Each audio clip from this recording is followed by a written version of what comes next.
Rwanda imejiondoa katika Jumuiya ya Kiuchumi na Nchi za Afrika ya Kati yani ECAS, ikitoa sababu kuwa DRC imekuwa ikitumia chombo hicho kwa manufaa yake. Katika taarifa iliyotolewa na Wizara ya Mambo ya Nje kufuatia mkutano wa 26 wa kawaida wa ECAS uliofanyika huko Malabo, Guinea ya Ikweta, Rwanda ilisema haki yake ya kushika wenyekiti wa zamu ilipuuzwa kwa makusudi kutokana na matakwa ya DRC.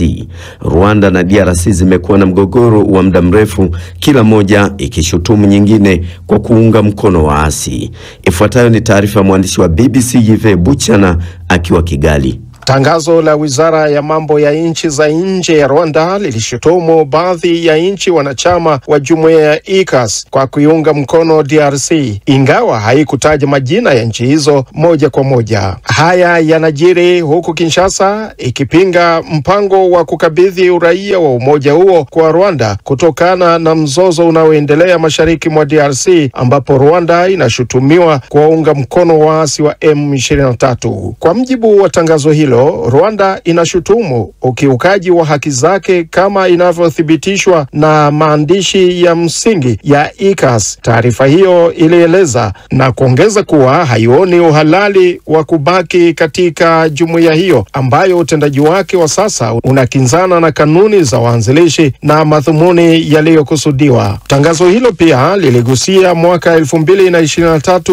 wakati Kigali ilipolalamikia Umoja wa Afrika kwa kutengwa katika mkutano wa ECAS ulioandaliwa na DRC ilipokuwa ikishikilia urais wa umoja huo. Kukaa kimya na kutochukua hatua vilivyofuata vinathibitisha kushindwa kwa shirika kutekeleza sheria zake, Wizara ya Mambo ya Nje ya Rwanda ilishutumu. Mwezi Februari mwaka huu, viongozi wa ECAS walilaani mashambulizi ya M23 mashariki mwa DRC na kuitaka Rwanda kuondoa wanajeshi wake katika eneo hilo. Kwa upande mwingine, msemaji wa serikali ya DRC Patrick Muyaya alisema kuwa Rwanda haiwezi kuendelea kukiuka kwa makusudi kanuni za mashirika ya kikanda na kisha kutafuta kuyaongoza. Katika ujumbe uliotumwa kwenye mtandao wa kijamii wa X, Muyaya aliongeza kuwa uamuzi usiokuwa na kifani wa ECAS wa kuivua Rwanda uongozi wa shirika hilo unapaswa kuwa mfano kwa mashirika mengine ya kikanda kuchukua mkondo mkali kuelekea Rwanda kutokana na alichokiita uchokozi wa nchi hiyo. Serikali ya Rwanda imekanusha mara kwa mara kuunga mkono kundi la waasi la M23. Hii si mara ya kwanza kwa Rwanda kujiondoa katika Jumuiya ya Uchumi ya Mataifa 11 ambayo dhamira yake ni kukuza ushirikiano wa kikanda katika eneo la Afrika ya Kati. Ilijiondoa mwaka 2007 kabla ya kujumuishwa tena miaka kadhaa baadaye.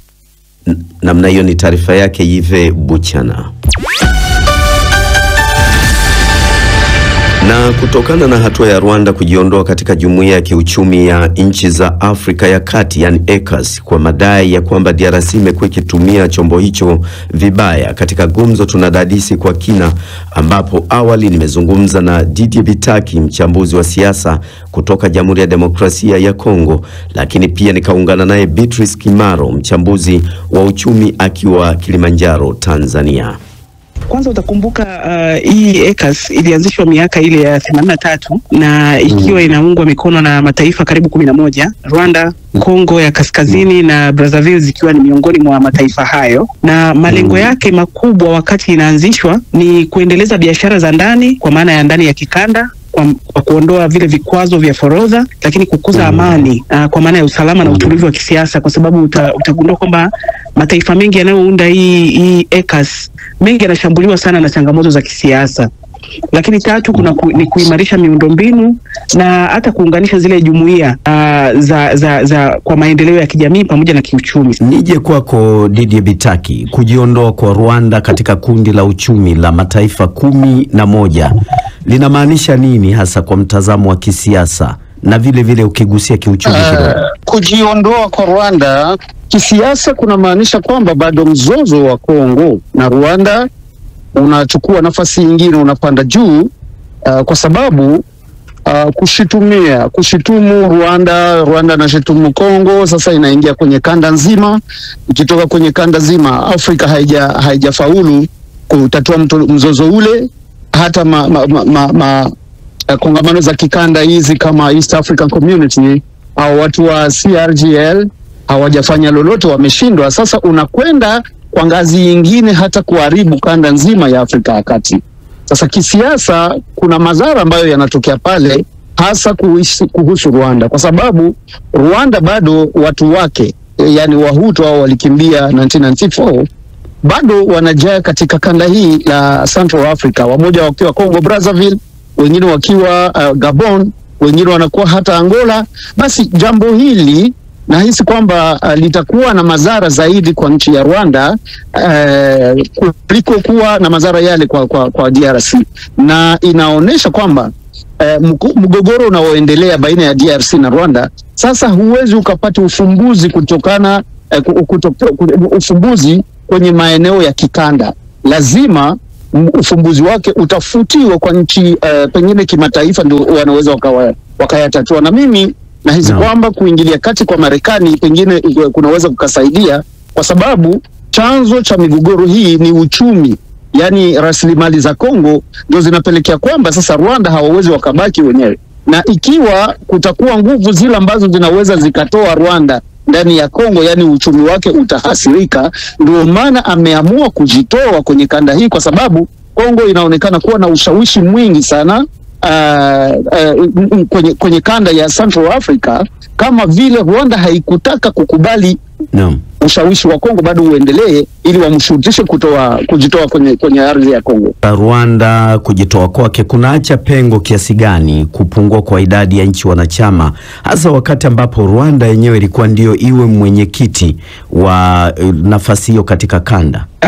Kwanza kutakuwa na pengo la kiutawala kama ambavyo umesema, kwa sababu Rwanda ilikuwa kweli ichukue uraisi kwa maana ya wenyekiti kwa jumuiya hii kwa wakati huu, lakini manake inajiondoa kwenye, inavuruga ratiba nzima ile ya uongozi wa kikanda. Lakini katika kipindi ambacho ECAS inahitaji mageuzi ndani, kama vile kufanikisha utekelezaji wa ECAS Vision 2025, lakini pia upungufu wa uongozi na udhabiti, ni pigo kwa kanda nzima hii ya ECAS. Lakini pia itapunguza mvuto wa jumuiya, kwa maana ya kwamba Rwanda ni miongoni mwa nchi ambayo inatazamwa kwa mfano kwa ukuaji wa kiuchumi, hasa kwenye mageuzi ya sera za Afrika ya Kati. Lakini pia ishara ya hatari hii inaashiria ishara ya hatari ya kuvunjika kwa mshikamano wa kikanda. Tukiangalia sasa swala zima la utashi wa kisiasa katika hizi jumuiya, ukianzia hata jumuiya ya EAC, jumuiya ya Afrika Mashariki na ECAS, sasa vurumai hizi za kujiondoa zinaweza zikawa na athari yoyote kwa jumuiya ya Afrika Mashariki pia, hasa kiini kikiwa ni mzozo wa DRC pamoja na Rwanda? Kwanza nianze kwa kuonesha hii kiunganishi cha East African Region na Central Africa ni Rwanda, ndio njia kubwa ambayo inaunganisha kanda hizi mbili. Sasa kujiondoa kwa Rwanda kwenye umoja huu utahasiri mahusiano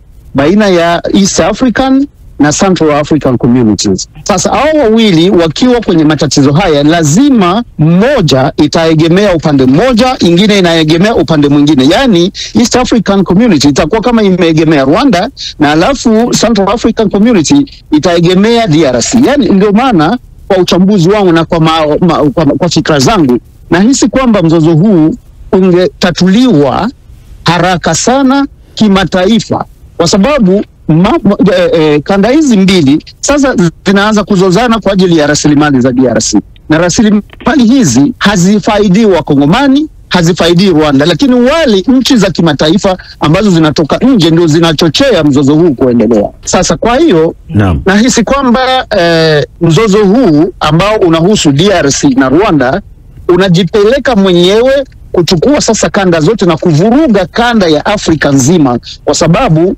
lazima nchi 11 hizi zitagawanyika. Kuna wale ambao wataunga Rwanda mkono, wengine wataunga DRC mkono, kwa sababu Rwanda inashitumu DRC kuwa ndio inashawishi maamuzi ya Central African Community, na wakati ambapo DRC pia inashitumu East African Community kwamba wanamuunga mkono Rwanda. Kunatokea mgawanyiko pale ambao ikiwa mzozo huu hautatuliwi haraka, unaweza ukaleta matatizo kikanda baina ya kanda hizi mbili, yani East African Community na Central African Community. Ni kwa namna gani kumekuwa na mzunguko ule wa kufanya biashara, Beatrice, katika hizi nchi, na nani labda anaweza kuonekana amekuwa kinufaika zaidi katika mzunguko, japo kwa awali umesema kiwango cha biashara hakijawa na msisimko mkubwa kivile?